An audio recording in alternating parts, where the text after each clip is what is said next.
आंधियों में भी जो जलता हुआ मिल जाएगा, उस दिए से पूछना मेरा पता मिल जाएगा।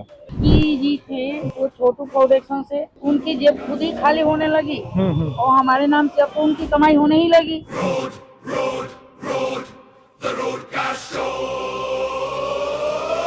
मतलब वो आपके नाम से जो है उसका आपका दिखा करके वीडियो वगैरह उसका फायदा उठाएंगे। बहुत उठाए, वाइफ हस्बैंड दोनों हम लोग ब्लाइंड है। केंद्रीय विद्यालय स्कूल में एडमिशन की एक हेल्प मांगेंगी उनसे, वो चाहते हैं उनका बेटा उस स्कूल में पढ़ के अच्छी शिक्षा ग्रहण करे। सांसद यहाँ के जो हैं गौतम बुद्ध नगर के, उनके पास वो गए, यहाँ के डीएम साहब के पास गए, मदद की गुहार लगाई। बताती हैं कि रात के 1:30 बजे तक सुबह से बैठ के कतार में इन्होंने इंतजार किया। उस दिन मेरा दिल टूटा कि मैं जिस माँ की नाम से मैं मर रही हूँ, जी रही हूँ। रोइए ना। देखिए दिल उनका कितना दुखी है। वो चाहती है उनका बच्चा आगे बढ़े, कि कोई तो आएगा वो भगवान के रूप में इंसान जो उनकी मदद करेगा। ये इनका स्कैनर है, एक मिनट इसको अच्छे से दिखा दीजिए। ये इनका स्कैनर है, अगर आपको कुछ मदद करनी है तो आप इससे कर सकते हैं। इससे पहली मदद नहीं है, मेरे भाई जैसे हैं। ये कुछ नहीं है इनके लिए, इनकी पैरों की धूल नहीं है 5100 रुपए। लेकिन मैं मेरी इच्छा से सिर्फ ताकि वो ठंड के अच्छे से कपड़े ठंड में ले सके मेरे द्वारा, मेरे भतीजे जैसे हैं, उनको भाई बोला है तो वो मैं कर रहा हूँ। Paytm payment of 5,100 rupees। मेरी तरफ से उनके लिए छोटी सी एक शुरुआत है। उसके बीच हमें भगवान ने 2 लाल दिया है। आप लोगों को इसके पालन पोषण में भी दिक्कत आई होगी, क्योंकि आप लोग दोनों लोग ही नहीं देख पाते थे। 1 साल के बाद मुझे एम्स के डॉक्टर ने बताया कि बेटा कि बच्चे को जो है दिल में सुराग है। ओहो, ये दोनों बाल गोपाल हैं इनके। तो आपका कहना था कि किसी ने यहाँ से जो कुछ सामान खा लिया आपका। और कुछ लोग ऐसे भी आते हैं कि पूरा 1200-1500 की डब्बा ही जो सिगरेट के गायब कर दें। मतलब किसी न किसी माध्यम से लोग नुकसान पहुंचाते रहते हैं। अगर इंसानियत है लोगों में तो कहीं ना कहीं से ऐसे लोगों की मदद करनी चाहिए।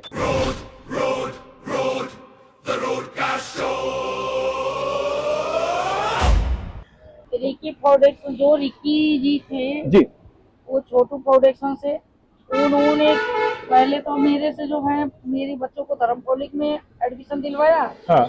उनकी जब व्यवस्था, उनकी जेब खुद ही खाली होने लगी और हमारे नाम से अब तो उनकी कमाई होने ही लगी। मतलब वो आपके नाम से जो है उसका आपका दिखा करके वीडियो वगैरह उसका फायदा उठाएंगे। बहुत उठाए। हाँ। उन्होंने हमारे नाम से तो फायदा उठा करके उन्होंने 4 पहिया जो 9 लाख के 10 लाख के लिए। अरे मुझे ये भी खुशी हुई कि भाई कोई बात नहीं, हमारे ही पुरुष ही, हमारे उससे कम से कम वही सही खुश रहे। लेकिन उन्होंने बाद में क्या किया, उन्होंने मेरे से बोला कि बहन जी धर्म पब्लिक स्कूल का जो है फीस बहुत ज्यादा है, हम जो है सरस्वती ग्लोबल में बच्चों को एडमिशन करवा दे रहे हैं। हाँ। बच्चों के हम कोचिंग भी लगा देंगे। हाँ। कोई जरूरी नहीं है कि इंग्लिश मीडियम में बच्चा पढ़ेगा, हिंदी और इंग्लिश में कोई ज्यादा फर्क नहीं होता है। हम सरस्वती ग्लोबल में एडमिशन करा देंगे और बच्चों का जो हम ट्यूशन का भी पैसा देंगे। कुछ आप लोग का भी जो गुजारा करने के लिए हम सहायता देंगे। मैंने बोली सर हमारी सहायता तो क्या है, आप आप हमारी सहायता तो क्या ही देंगे, क्योंकि हमें तो भगवान देने वाला है।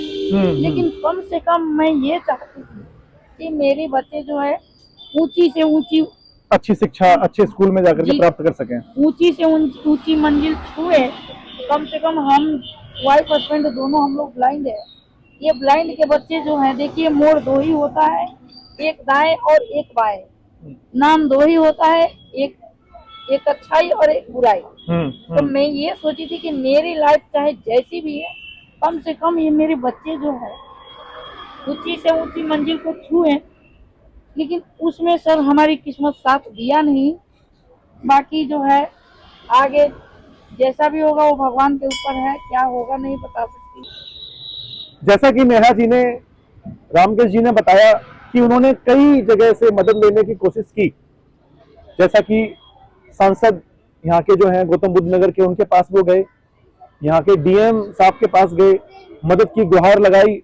बताती हैं कि रात के 1:30 बजे तक सुबह से बैठ के कतार में इन्होंने इंतजार किया कि यहाँ के सांसद से मुलाकात करके वो अपने बच्चों की केंद्रीय विद्यालय स्कूल में एडमिशन की एक हेल्प मांगेंगी उनसे, कि भाई मेरे बच्चों का भी एडमिशन किसी भी माध्यम से सरकारी स्कूल में करवा दीजिए, जो कि एक अच्छा स्कूल है, और वो चाहते हैं कि उनका बच्चा, वो चाहते हैं उनका बेटा उस स्कूल में पढ़ के अच्छी शिक्षा ग्रहण करे और वो कल को एक बड़ा लेवल अचीव करे।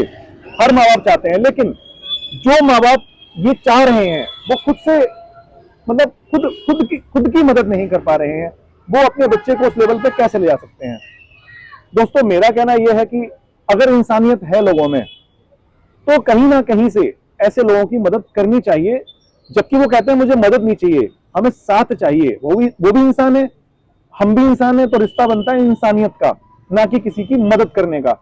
रोडकास्ट एक ऐसा माध्यम है जिसपे हम उन लोगों का, एक रोड पे बैठे व्यक्ति का हम लोग पॉडकास्ट करते हैं रोडकास्ट के नाम से, जहां पर उनकी जीवन पर ताड़ना जो वो झेल रहे हैं या बहुत अच्छा कर रहे हैं, उसको हम लोगों के सामने लेके आते हैं। तो दोस्तों, जानते हैं आगे क्या क्या हुआ उनके साथ, जारी रखते हैं द रोडकास्ट शो में। तो जब आपके बेटे का एडमिशन नहीं हुआ तो ये भी एक बहुत मतलब गलत हुआ आपके साथ। आपने इतनी जगह जगह जाकर के डीएम से, सांसद से, सबसे जाकर मुलाकात की। सर, गलत तो इतना हुआ, मैंने अपने आप को इतना एहसास किया, आज मेरी माँ जो है, कि मैं 9 दिन के व्रत हूँ, ऐसा लगा कि आज वो मेरे भी साथ छोड़ गई। जिन्होंने हमें दुनिया धरती में आज यहाँ तक खड़ी की, क्योंकि वो माँ तो मानिए सबकी ही माँ है, जो देवी माँ है वो सबकी ही माँ है। बिल्कुल बिल्कुल। उस दिन मेरा दिल टूटा कि मैं जिस माँ की नाम से मैं मर रही हूँ, जी रही हूँ, रोइए ना, आज वही माँ भी मेरी साथ छोड़ रही है। इन्होंने उम्मीद लगाई थी, व्रत रखे हुए थे माँ के, कि नवरात्रि का समय था कि मैं शायद यहाँ के सांसद से मिलूंगी, उनके सामने गुहार लगाऊंगी तो मेरे बच्चों का एडमिशन केंद्रीय विद्यालय स्कूल में हो जाएगा, लेकिन वो नहीं हो पाया। उनका कहना है डीएम साहब ने बोल दिया, क्या वही एक स्कूल रह गया है, बहुत सारे स्कूल हैं। उनका भी मन है, देखिए दिल उनका कितना दुखी है। वो चाहते हैं उनका बच्चा आगे बढ़े और अच्छी शिक्षा ग्रहण करे। हर माँ बाप चाहते हैं कि उनका बच्चा आगे जाए और अच्छी शिक्षा ग्रहण करे।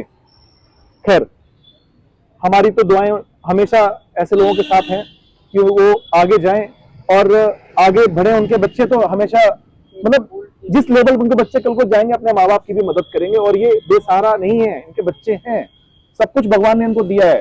हो सकता है किसी कारण उनकी दृष्टि चली गई, जैसे कि उन्होंने डॉक्टर ने कोई दवाई दी, उसका रिएक्शन कर गया, उनको चेचक, ये सब बीमारियां उनकी ये प्रकृति की देन थी, लेकिन सफर वो कर रहे हैं आज भी।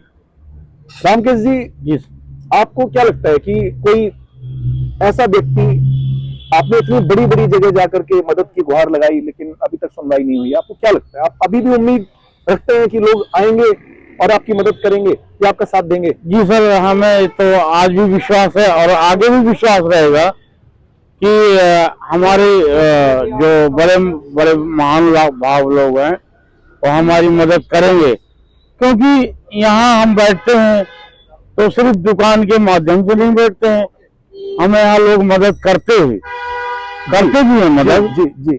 और इसलिए हम आशा ये करते हैं कि आगे भी लोग हमारी मदद करेंगे, इसलिए हम यहाँ छोटी सी दुकान लेके देखिए रामकेश जी अभी भी उम्मीद लगा के बैठे हैं कि कोई तो आएगा, वो भगवान के रूप में इंसान जो उनकी मदद करेगा। उनकी आस टूटी नहीं है और वो अपने जीवन के जो संघर्ष के जो क्षण हैं, जब तक उनके बच्चे बड़े नहीं हो जाते हैं, अच्छी शिक्षा ग्रहण करके अच्छे लेवल पर नहीं बैठ जाते हैं, तब तक तो उनका संघर्ष चल ही रहा है। और वो अभी भी उम्मीद लगा के बैठे हैं कि कोई तो आएगा जो उनकी नैया पार लगाएगा। और वो कुछ नहीं मांगते हैं समाज से, वो चाहते हैं कि लोग, कुछ तो लोग ऐसे आए जो आकर के उनकी मदद करें, उनके बच्चे का एडमिशन कराएं या उनकी किसी भी माध्यम से ऐसी मदद करें जो कि सराहनीय हो और उनकी पीड़ा को कम कर सके। नेहा जी, मैं भी जरूर मतलब मैं कुछ आपसे बोल के तो नहीं जाऊंगा, लेकिन मैं अपने लेवल पे भी पूरी कोशिश करूंगा कि आप लोगों को मदद मिल सके। लेकिन सर, मैं अपने दिल से बताना चाहूँ कि मुझे किसी की मदद की जरूरत नहीं है। मैं सेल्फ डिफेंड होना चाहती हूँ और मैं पैसे और संपत्ति की प्यासी नहीं हूँ। मैं सिर्फ प्यासी हूँ एक इंसान की, क्योंकि मनुष्य जो जिंदगी है ये सबसे कठिन जिंदगी है, ये बार बार नहीं मिल सकता है। हमारी कितनी बड़ी एक खुशी है कि एक ब्लाइंड होते हुए हमारे पास जो है अच्छे से अच्छे लोग भी आकर के बैठते हैं और अच्छे से अच्छे लोगों से मैं मिलती हूँ। एक नजर से ही तो नहीं देख सकती हूँ, लेकिन बातों से मुझे इतना अच्छा लगता है कि भाई मैं भी एक मनुष्य जीवन हूँ। भले ही मुझे दिखता नहीं है, लेकिन मेरे साथ इतनी खुशी की बात है कि भगवान ने एक मनुष्य जिंदगी दे करके और मनुष्यों से बिना देखते हुए भी मैं मिल रही हूँ। नहीं तो बाकी सर देखिए, पैसा आपने किसी ने अगर 10 रुपए दे दिया तो उससे हमारी जीवन तो पार नहीं होता। नहीं हो जाएगा, बिल्कुल सही बात है, बिल्कुल सत्य है। हमारे जीवन पार होना है उसी से, जैसे आपने मिले, किसी और ने मिला, हमसे दिल से कुछ पूछ दिया, हमने बोल दिया, एक वो भी बहुत बड़ी उपकार होता है कि हमारे दिल के दर्द आपने सुन लिया, किसी ने सुन लिया, हमारे दिल की कष्ट दूर हो गया। उसमें क्या है कि देखिए पैसा तो आता ही जाता रहता है, पैसा रुकने का चीज नहीं है। ज्यादा भी खाऊंगी तो भी इस पेट में ही जाएगा और कम खाऊंगी तो भी हमारे पेट में ही जाएगा। वाह, क्या बात तो है। कम से कम हमें कुछ न मिले, हमारे बच्चों की परवरिश जो है विद्यादान होता है, जो विद्यादान सबसे बड़ा दान होता है। शुरू से और लास्ट तक मैं इस बच्चों की शिक्षा के लिए ही लड़ी, और आज भी जिस दिन मेरी दम निकल जाएगा उसी दिन मैं विद्या प्राप्ति के लिए बच्चों की छोड़ दूंगी। जिस दिन मेरे शरीर में अगर ताकत रहा, भगवान ने अगर दिया, मैं जीवित रहूंगी तो मैं जीवित अपने बच्चों के सिर्फ शिक्षा के लिए सबसे मैं यही आग्रह करूंगी कि हमारे बच्चों की शिक्षा सबसे बड़ी जरूरी है। क्योंकि सर देखिए, पैसा तो आपने दे गए, किसी ने दे गया, हमसे खर्चा हो गया, उसका कोई नाम नहीं है, उसका कोई पहचान नहीं है, और बच्चों की हमारी शिक्षा मिल गई, ये सबसे बड़ी शिक्षा, बहुत बड़ी निशानी है हमारे जीवन में। ये तो बच्चे नहीं कहेंगे कि हमारे माँ बाप ब्लाइंड थे, हमें शिक्षा नहीं मिला, हमने कुछ देखा नहीं, कुछ पता नहीं। ये तो मुझे सुनने को कम से कम ना मिले, नहीं मिलेगा, बिल्कुल। देखिए, उनकी बहुत बड़ी बात है। हर व्यक्ति जो इस लेवल से गुजर रहा होगा, इस कंडीशन से गुजर रहा होगा, वो लोगों से बोलता है मेरे साथ ये कर दो, मुझे पैसे दे दो, मुझे वो दे दो, लेकिन उनकी एक ही पुकार है कि मेरे बच्चों को अच्छी उच्च शिक्षा मिले, अच्छे स्कूल में लिखना पढ़ना मिले। वो किसी से नहीं कह रही है कि मुझे आकर के खड़े हो जाओ, मुझे पैसे दे जाओ, ये दे जाओ, वो दे जाओ। वो कहते हैं कोई प्यार के दो बोल हमसे बोल देता है, हंस देता है, हमें उसी में खुशी आनंद प्राप्त हो जाता है। हर व्यक्ति इस लेवल पे नहीं सोचता है, लेकिन अगर इंसानियत है लोगों के अंदर तो आगे बढ़ के आए। ये मेरी अपनी पर्सनल राय है, और उनकी मदद करे। कोई अगर उच्च अधिकारी बड़े लेवल पे बैठा है और उनका ये वीडियो उन तक पहुंचता है, चाहे हमारे चैनल के माध्यम से ऐसे कोई शेयर करता है उसके माध्यम से, मेरी उससे अपील है, हाथ जोड़कर गुजारिश है कि नेहा जी और रामकेश जी की मदद करें, उनके बच्चों को उच्च शिक्षा दिलाने की कोशिश करें। बहुत बड़े बड़े लोग बैठे हुए हैं यहाँ इस शहर में, आगे बढ़ के आए और उनकी मदद करें। शादी कब हुई थी आप लोगों की? सर हमारी शादी 2010 में हुई थी, और हम लोगों को ये एहसास नहीं होता है कि हम दोनों वाइफ हस्बैंड ब्लाइंड हैं। हम आपस में बहुत मस्त, बहुत खुश रहते हैं। परफेक्ट। उसके बीच हमें भगवान ने 2 लाल दिया है, जिसको पा करके हमने बहुत खुश हुए, और हम अपना जिंदगी को कोशिश करते हैं कि हम खुशी से ही गुजार लें, दुखी से हम क्यों जाए। देखिए, भगवान ने अगर उनकी 2 आंखें ली तो उन्हें 2 आंखें दे भी दी। हम कहीं ना कहीं से इस चीज के लिए भी धन्यवाद करेंगे गॉड को, लेकिन अभी भी उनका संघर्ष जारी है, क्योंकि बच्चे छोटे हैं। बच्चे जब तक बड़े होंगे तब तक माँ बाप की जिंदगी 70% निकल चुकी होगी, और उनका आज भी कहना यही है कि उनके बच्चों को बहुत आगे बढ़ाना चाहते हैं, एक अच्छे लेवल पे देखना चाहते हैं, जो कि हर माँ बाप चाहते हैं। खुशी उन्हें बहुत है, दोनों मियाँ बीवी एकदम अच्छे से रह रहे हैं। इतनी जोड़ी भगवान, जो उनका एक अंडरस्टैंडिंग है आपस में, वो बहुत अच्छी है, और एक दूसरे का हाथ पकड़ के मैंने खुद से देखा चलते आते जाते हुए। एक बार तो आ रहे थे तो मुझे डंडा लग गया था उनका।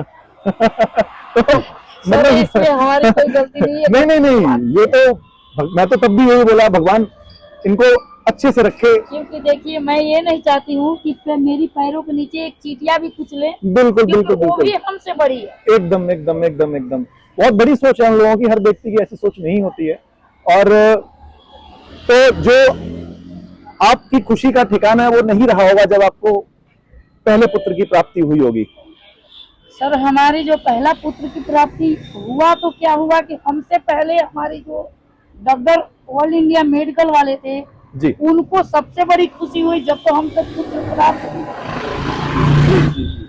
उन्होंने बोला कि नेहा एक बात मैं बताना चाहूँ कि तुम लाइफ में दूसरा बच्चा कर लो या न लो, ये बच्चा तुम्हारी जीवन का संघर्ष करने वाला आ रहा है अरे वाह जिसमें तुम्हारी जीवन की नैया पार कर देगा। अब तुम्हें दूसरा ले ये तुम लो या न लो, ये तुम्हारे जीवन का ये सहारा बहुत बड़ा ये भगवान ने उपकार दिया, क्योंकि उन्होंने मुझे ये लगा, उनकी बातों से मुझे ये लगा कि उन्होंने ये देख लिया कि ये बच्चा लड़का है या लड़की, उनको बहुत बड़ी उमंग हुई और उन्होंने आपको इस और खुशी का जाहिर किया। उन्होंने हमारे सामने खुशी को जाहिर कर दिया कि नेहा जी ये दूसरा बच्चा लो या ना लो, ये तुम्हारी जीने का सहारा आ रहा है, तुम बहुत खुशी जिंदगी में जाओगी इस औलाद को पाकर के। मैंने उनसे शेयर भी किया हाँ कि नेम ये लड़का है या लड़की, हाँ उन्होंने बोला हमें क्या पता, हाँ हाँ वो तो तुम पाल रही हो तुम्हें पता होगा ना, क्योंकि उसके बारे में हमें क्या पता, तुम क्या खा रही हो कैसे जी रही हो मुझे क्या पता, मैं क्यों बताऊं।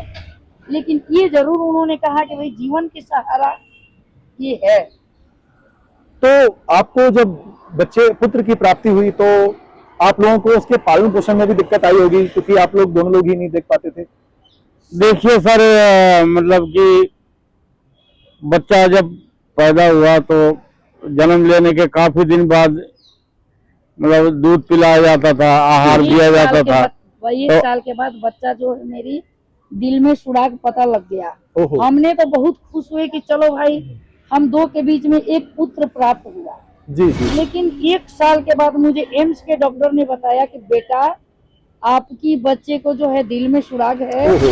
और एक- आपको घबराना नहीं है। एक mm के दो छेद थे दिल में। ओहो। पटना से तो उस टाइम में ड्यूटी करता था कंपनी में, प्राइवेट कंपनी एक्सपोर्ट लाइन में। हाँ हाँ हाँ तो मैं परमानेंट था, हम्म इस वजह से मैंने जो है कंपनी में बात किया और SI से भी बात किया। हाँ हाँ तो उन्होंने कहा कि ऐसा करो, आप जो है कंपनी से चेक बनवा लो, हाँ हाँ अब जितना आपका पैसा लगेगा आपको पेमेंट हो जाएगा। हाँ हाँ तो हमने SI एम्स के डॉक्टर से संपर्क करके हाँ हमने सारा खर्चा का ब्यौरा मांगा। हाँ उन्होंने कहा 65 से 70 के बीच में खर्चा आपको लगेगा। हाँ हाँ तो हमने जो है कंपनी से पैसा निकलवा लिया और चेक बनवा के हम ले गए क्या नाम एम्स। जी जी तो उन्होंने 62,000 रुपए में हाँ हाँ हमारे बच्चे को एकदम कंप्लीट कर दिया। हाँ हाँ और आज भी हम उनको तहे दिल से स्वागत करते हैं और धन्यवाद करते हैं, गॉड से प्रार्थना करते हैं कि उनको जहाँ भी रहे वो सुरक्षित रहे अच्छी तरह। हमारे रुकावटें तो आती हैं जिंदगी में, ये देखने को मिला, लेकिन उसका कुछ ना कुछ चमत्कार या ऐसा कुछ होता है कि भगवान उनकी मदद कर ही देते हैं। तो किसी ना किसी रूप में तो भगवान आता है और मदद करके उनकी जाता है। जी बताएं। हमारी सौरभ कुमार गुप्ता थे पटना के रहने वाले, हाँ डॉक्टर सौरभ कुमार गुप्ता पटना के रहने वाले थे, एम्स की डॉक्टर। जी उन्होंने बोला कि दीदी एक भाई हूँ हाँ और ये मेरा भांजा है। जी मामा और भांजा की रिश्ता बहुत बड़ी रिश्ता होती है, हमारी बहन हो, अगर भगवान ने एक धागे नहीं तोड़ा तो बस आपके बच्चे को मैं दुनियादारी में स्पष्ट खड़ा करूंगा, आप जरा भी टेंशन न लो। मेरे बच्चे को जब उन्होंने जो इको किया, ऑपरेशन किया, हाँ उसके बाद भगवान की कृपा बहुत बड़ी हुई कि मेरा बच्चा 2015 से आज 2025 चल रहा है, बच्चा मेरा आज भी स्वस्थ है। सभी हमारे भाई बहनों सबकी आशीर्वाद से और भगवान की कृपा से आज भी मेरी बच्चा स्वस्थ है। मैं इन दोनों बच्चों लेकर के हम दोनों वाइफ हस्बैंड बहुत खुश रहते हैं। बहुत और बढ़िया। दूसरी बात यह है कि हमसे कोई अगर मिलता है तो हमें मिलने की बात भी बहुत खुशी होती है। तो आपका कहना था कि किसी ने यहाँ से जो है कुछ सामान उठा लिया आपका? सर ऐसा भी होता है कि हमारे साथ अच्छे लोग भी आकर के बैठते हैं और अच्छे के साथ साथ कुछ गलत लोग भी आकर के बैठते हैं, क्योंकि कुछ लोग आते हैं तो हमारे उपकार भी करते हैं। हाँ भाई ये लो बच्चों को खिलाना, बच्चों को दिक्कत ना हो। और कुछ लोग ऐसे भी आते हैं कि पूरा 1200-1500 की डब्बा ही जो सिगरेट के गायब कर दें। कभी जो है अल्ट्रामाइल के ही डब्बा गायब कर दें। बताइए, मतलब किसी ना किसी माध्यम से लोग नुकसान पहुंचाते रहते हैं। हाँ, नुकसान पहुंचाते रहते गुटखा हैं। की लड़ी ही उठा कर रख दें। ओहो। तो इस तरह से हम आगे बढ़ नहीं सकते हैं। और बहुत लोगों ने ऐसा भी ऑफर दे करके जाते हैं, हाँ। भाई खोखा पास करवा लो, हाँ। अथॉरिटी से जाकर के यही के लिए खोखा पास करवा लो। हाँ हाँ अपने खोखा में जो है अपनी गुजारा करते रहो, हाँ हाँ। क्योंकि उससे सामान नहीं निकल पाएगा। हम्म। लेकिन मुझे ये भी डर लगता है कि शायद हमारी जो है ये बी ब्लॉक वाले, हमारी जो भाई बहन है, क्या पता हमसे एतराज होने लगे कि भाई यहाँ खोखा रखवाए तो क्यों रखवाए। नहीं, लोगों के बहुत सारे खोखे रखे हुए हैं, उल्टा यहाँ के लोगों को आगे बढ़ के हम चाहते हैं कि सर अगर एप्लीकेशन हमारी बन जाए, अगर यहाँ से अगर हमारी एप्लीकेशन बन जाए, हाँ हाँ, तो हम क्या बोलता अथॉरिटी ऑफिस में जमा कराए आएंगे और लिख के दे देंगे। आज जगह पास हो जाएगी तो हमें जो है खोखा लगवाने में कोई दिक्कत नहीं है।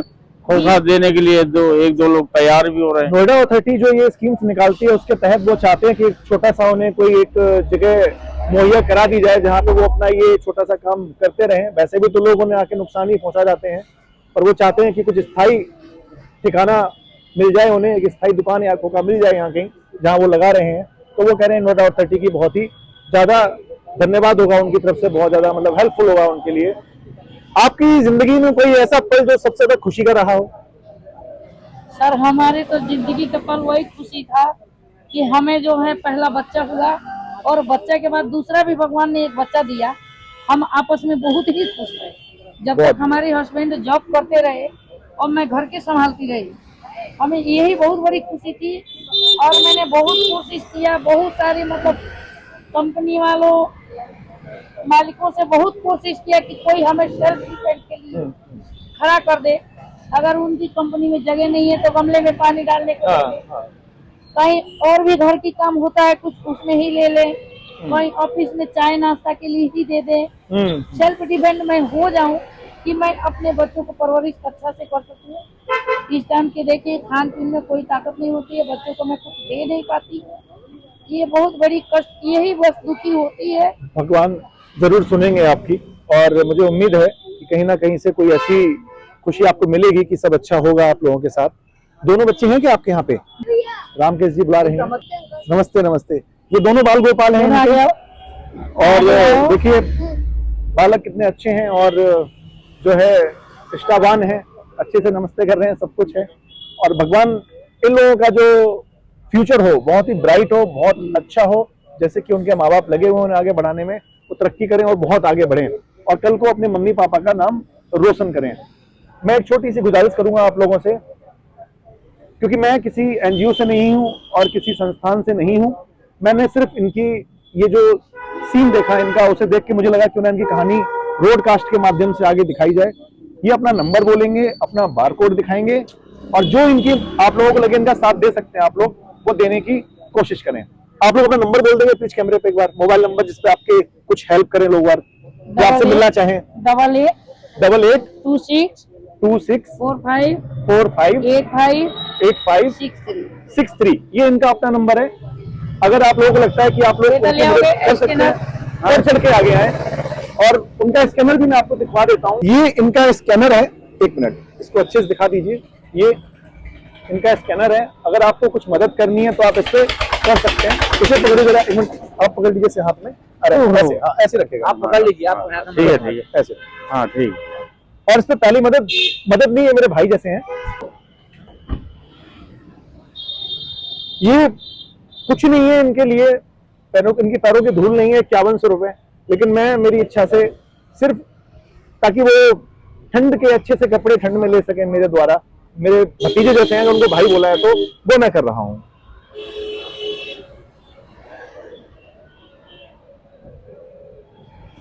Received Paytm payment of 5,100 rupees. मेरी तरफ से उनके लिए छोटी सी एक शुरुआत है। बाकी जिसकी जो मदद करने की उम्मीद वो लगा के बैठे हैं, उनके बच्चों को अच्छी शिक्षा देना और आगे बढ़ाना, उसमें उनका सहयोग करें। थैंक यू सो मच, बहुत बहुत धन्यवाद आप और आपको जो है बहुत बहुत आप लोगों को थैंक यू। हम आप लोगों को इस बात पे बहुत हमें खुशी हुई, आपने इस तरह की मदद की। बहुत बहुत अच्छी सोच है आपकी। जाते हुए मैं बोलना चाहूंगा, आंधियों में भी जो जलता हुआ मिल जाएगा, आंधियों में भी जो जलता हुआ मिल जाएगा, उस दिए से पूछना मेरा पता मिल जाएगा। Thank you so much. The road car show में आप सभी को नमस्कार। फिर मिलते हैं एक नए एपिसोड के साथ।